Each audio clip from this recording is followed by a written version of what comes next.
అయితే మీరు ఇప్పుడు సూట్ కేస్ తీసుకొని బయటికి వచ్చారు కదా, after taking the suit case తర్వాత రీతుతో కూర్చున్నారు, తన రియాక్షన్ ఏంటి? లైక్ మీరు మనీ తీసుకోవడం కరెక్టేనా అనే ఒపీనియన్లో ఏమనింది మీతో రీతు గారు? వాళ్ళకి ఆల్రెడీ బయట ఏం నడుస్తుందో తెలుసు కదా. నేను రాగానే షీ ఫెల్ట్ హ్యాపీ, నువ్వు మంచి డెసిషన్ తీసుకున్నావు, నువ్వు ఏం చేస్తావా అని అనుకున్నాను. బట్ గుడ్ డెసిషన్ అంది. అనుకున్నారా మీరు టాప్ 3లో ఉంటారని చెప్పేసి? అంటే ఇమాన్యుయల్ గారు 4th ప్లేస్లో ఎలిమినేట్ అవ్వడము. అంటే నేను టాప్ 5లో ఉన్నప్పుడు చాలా ఫ్రీ ఉన్నా, ఎందుకో తెలీదు. నా ఇన్స్టింక్ట్ ఏం చెప్తుందంటే నువ్వు ఖచ్చితంగా టాప్ 3లో ఉంటావు. ఓపెన్గా చెప్పాలంటే టాప్ 2 ఉంటాను అనుకున్నా.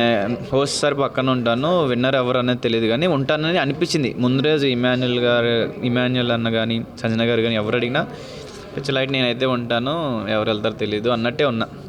సో ముందు రోజు చాలా రిలాక్స్డ్గా ఉన్నా. తర్వాత టాప్ 3కి వచ్చేటప్పటికి తెలియని టెన్షన్. అంటే మన ఇన్స్టింక్ట్స్ ఒకసారి మనకి చెప్తే ఎవరే చూసుకో ఏదో తేడా కొడుతుందండి. సో ఆ రోజు నాకు అలా తేడా అనిపించింది. సో ఆ టైంలో మీకు తేడా అనిపించి సూట్ కేస్కి. ఓకే, నేను అది ఎందుకు అనిపించిందో తెలియదు, ఒక్కొక్కసారి అనిపిస్తుంది కదా, అట్లా నాకు 6th సెన్స్ ఏదో పనిచేసింది.